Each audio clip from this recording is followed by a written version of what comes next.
Some time ago, I read it somewhere that 96% of the people born into poverty will be as poor as their parents or poorer than their parents.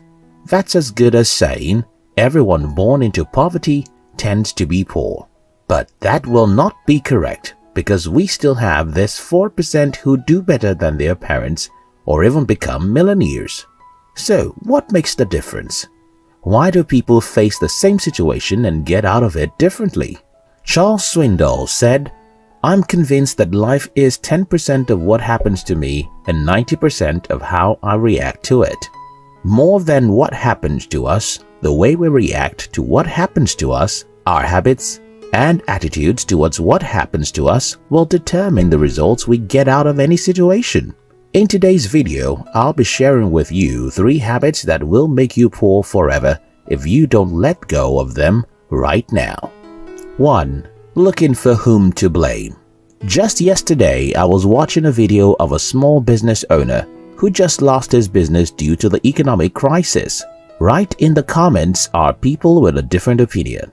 One particular commenter said, "It's not the pandemic that took away your business, it's the government." There could be a million versions of such comments. Some people will blame their calamities at this time on China, some will blame their employers or Bill Gates, while others will blame anybody else except themselves. The problem with this is that you'll always be right.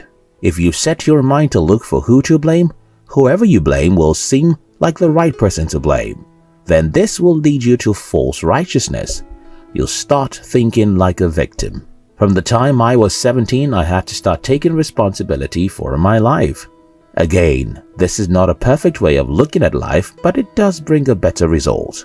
For example, if you claim that your poverty is your fault, that's not entirely true, because you might have a very terrible background or maybe born into a poor country, or even have some disability.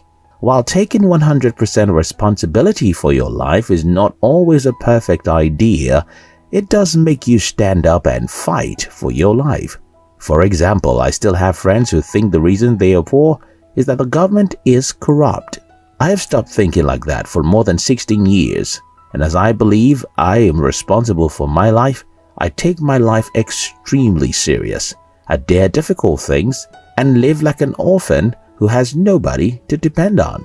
No matter what happens to you during this time, the worst thing you can do is to look for who to blame. While blaming someone else for your crisis may seem like the right thing to do, it's also the easiest strategy to avoid responsibility or make progress in life. 2. Wasting time doing little things. One of the greatest blessings of my life is the fact that I understood the importance of time very early in life.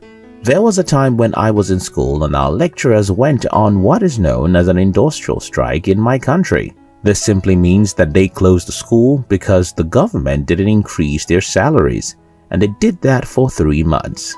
During times like this, the easiest thing to do for most of my colleagues was to watch TV all day. For me, the opposite was the case. I read as much as 11 hours every day. You know, just like a madman, because I knew that regardless of what is going on around me, I have to make my time count, since that's the only thing no one can get if lost. Most people in the world now spend an unbelievable amount of time daily on social media, TV, and other little things.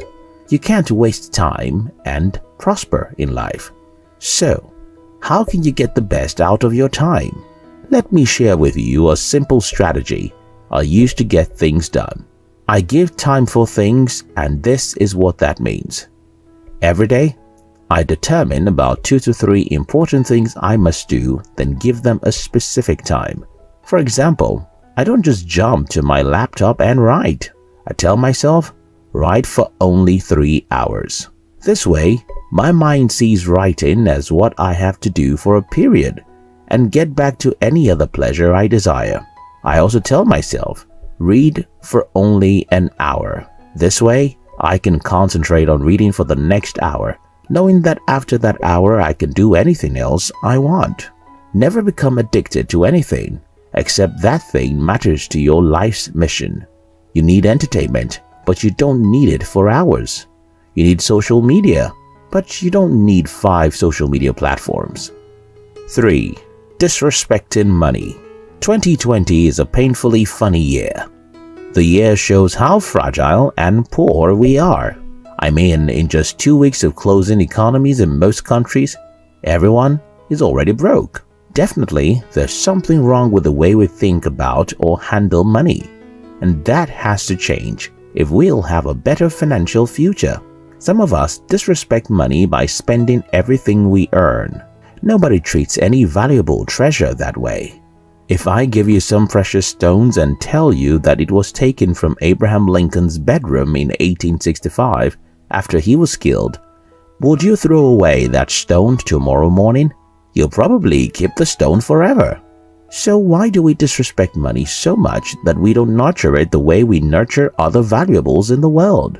Some other people disrespect money by thinking that every rich person is a cheat, a liar, and a fraud. If you believe that every rich person is bad, what you're saying is that you can't be rich because nobody wants to be bad. Some people disrespect money by not learning how it works. This is primarily the fault of our education system. Since people go to school and school teaches them a million things and nothing about how money works, they simply assume that money is such a simple subject, which doesn't need any special education. No, money isn't a simple subject. If it were, everyone would have enough of it.